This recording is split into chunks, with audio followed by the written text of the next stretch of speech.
Hello and welcome back to Broadside Gaming with me, Zug. And today there has been a patch, so let's get through it.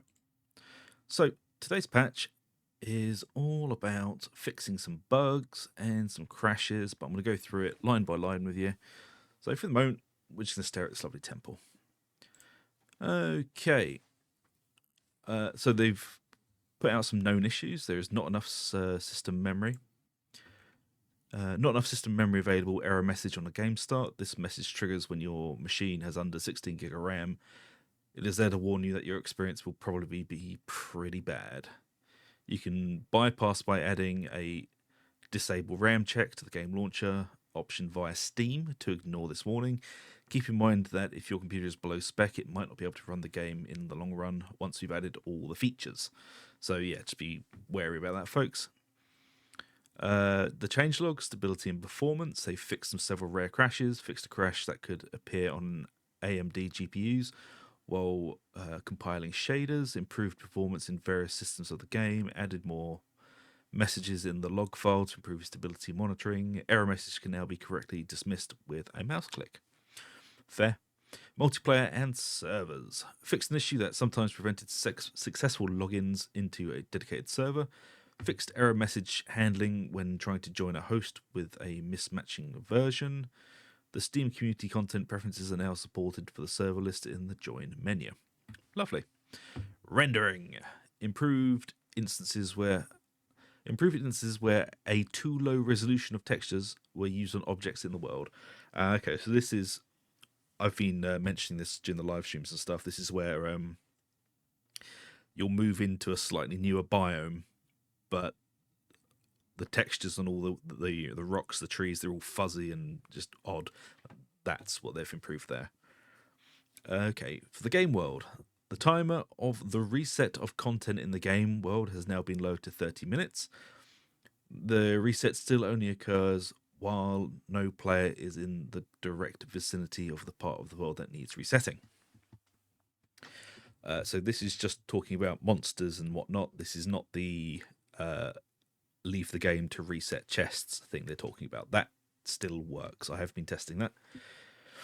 An issue that sometimes led to a blocked door at the entrance of the Cindervault starting location has been fixed, added a few more terrain material deposits in key locations, improved the visibility of amber nodes, good, and added a few locations in the game where amber can be found. Well, that's good because amber was a pain in the hole to find. Improved scatterings of tumbleweeds in the Nomad Highlands. I had noticed that, they're very pretty. Several points of interest have been polished concerning visuals, chest locations, and gameplay. Fixed several areas in the world where the path was blocked by dirt. Improved visuals for the ground fog and added more ground fog to the Revel Wood.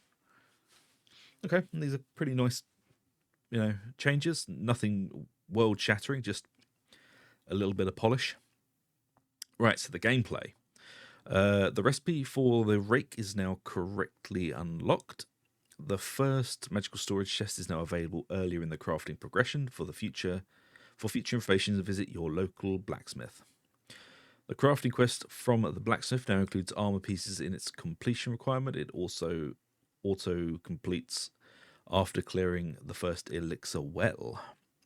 The second tier glider, the advanced glider, can now be crafted earlier in the crafting progression, fixed an issue with a quest about upgrading equipment that allowed completion without having all the acquired runes.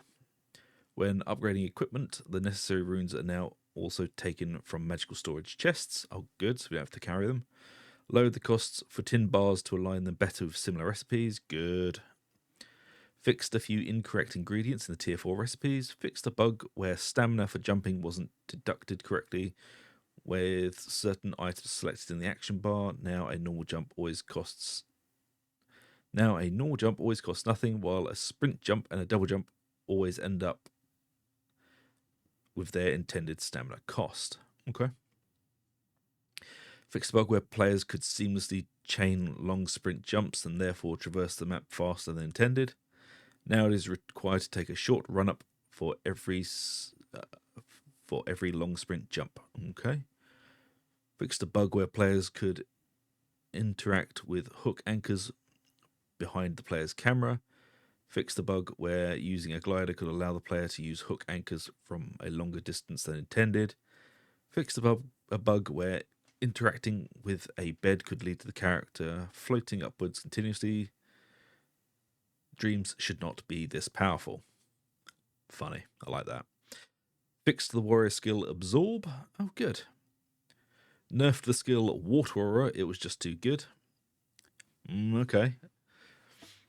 It was an auto pick in basically every single build. So I mean, we're gonna have to look at that. Buffed the tier 3 Ice Bolt spell by adding area damage. Ooh. Fixed several incorrect item levels for weapons. Reduced the damage for some poison attacks, especially the poison attack from the Scavenger Matrons, because that was outrageously high. Fixed collision issues with the fell spitting plant. Bats should now spawn more reliably. Fixed several instances of enemy sounds that were played too loudly in multiplayer. Several skill VFX have been fixed or improved. Fixed 2 incorrect weapon models. Fixed a few visual issues with armor. And on to building and terraforming. Fixed a bug where single terrain voxel placement with the build hammer could add a large terrain volume than intended. Removed the undo button hint when the building menu is closed and the undo function is no longer available. Improved the detection of ambient sound in the player base during terraforming. The ambience in player base cellars sounds less like natural caves now. Oh, that's a shame, I like that. The improvement of ambient sounds in the base will continue. Fixed visual detail glitches on the roof. Increased durability of several dungeon materials against powder bombs. Fixed a way to bypass the maximum of bases that the current flame level would normally support.